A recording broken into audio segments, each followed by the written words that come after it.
Against a Pacer team without its entire main core, and without Steph Curry due to an illness for a third straight game themselves, the Warriors got back on track.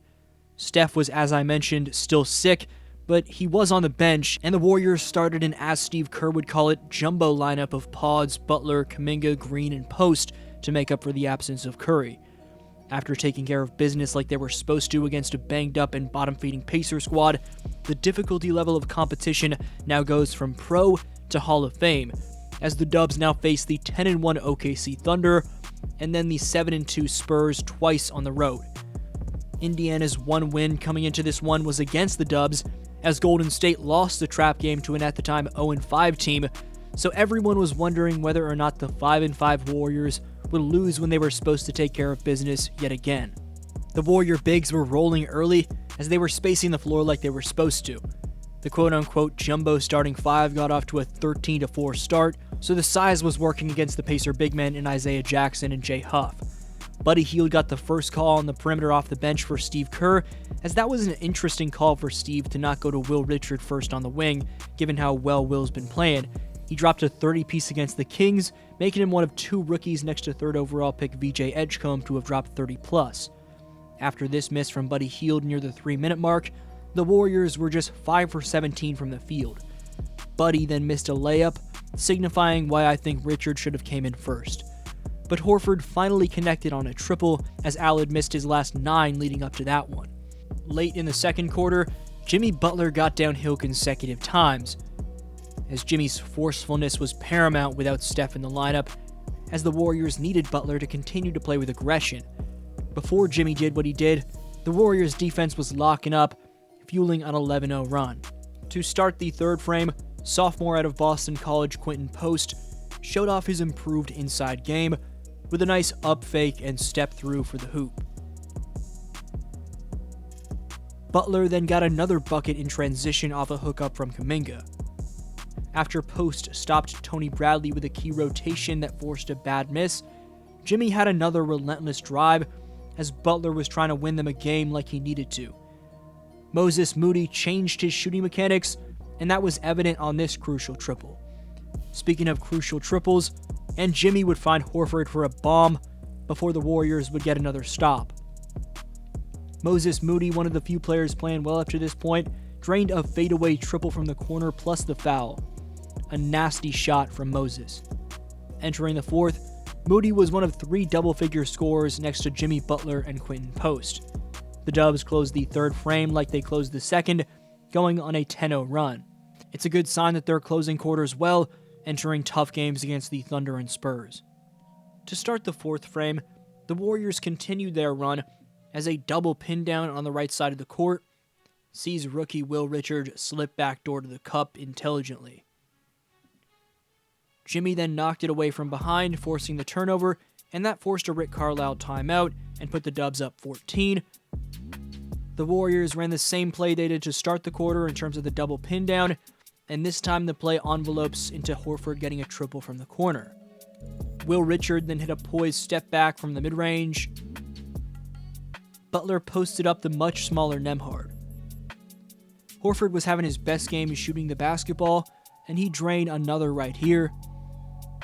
The Warriors clamped down for a championship-level defensive possession with their rotations and closeouts, before Pods pulled up on the baseline, and this one was becoming a blowout like it was supposed to be. It became a 20-point lead after Will Richard finished this, as Richard had 11 on 3 for 6 shooting at that point. Pods hit a pull-up triple over his defender to give him 14. Will Richard blitzed the passing lane and took it coast to coast, and the Warriors cruised from there. This game was far from perfect, as the Warriors were only up 7 at half against the banged-up Pacers, and the completely undermanned Indiana squad took a 1-point lead with 4 minutes to go in the third quarter.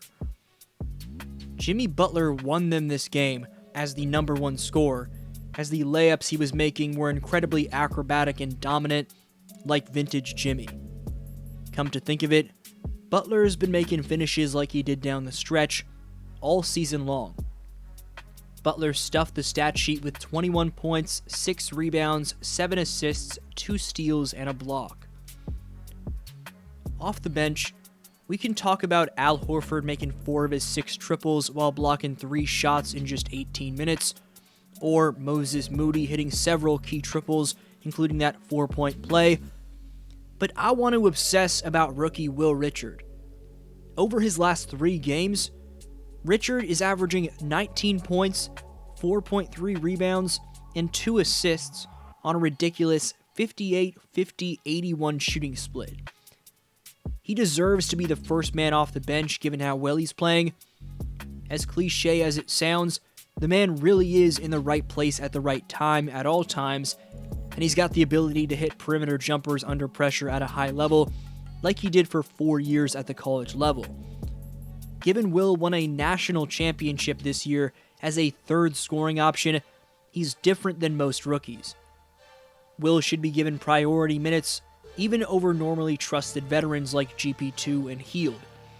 If you ask Steve Kerr, he'd probably choose a vet over Richard, but Will is just too good not to play.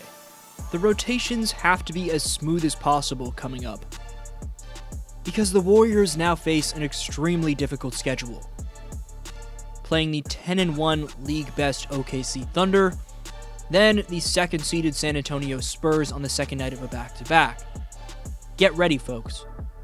That back-to-back is absolutely brutal, but the Warriors did build up some good habits entering this matchup, because despite a slow start to the third quarter, they proceeded to lock in on both ends, going on a 42-17 run from midway through the third to midway through the fourth.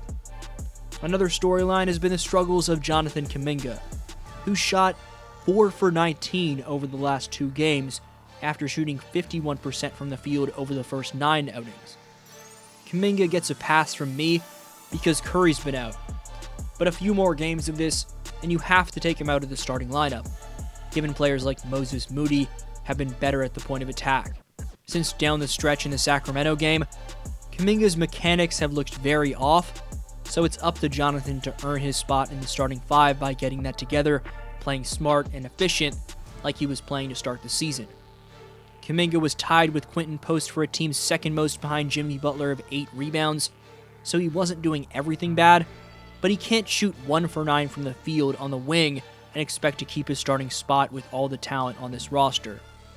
Nevertheless, with Stephen back, you heard it here first. I'm predicting Kuminga bounces back. This was your boy DFlow, and I'll see you next video.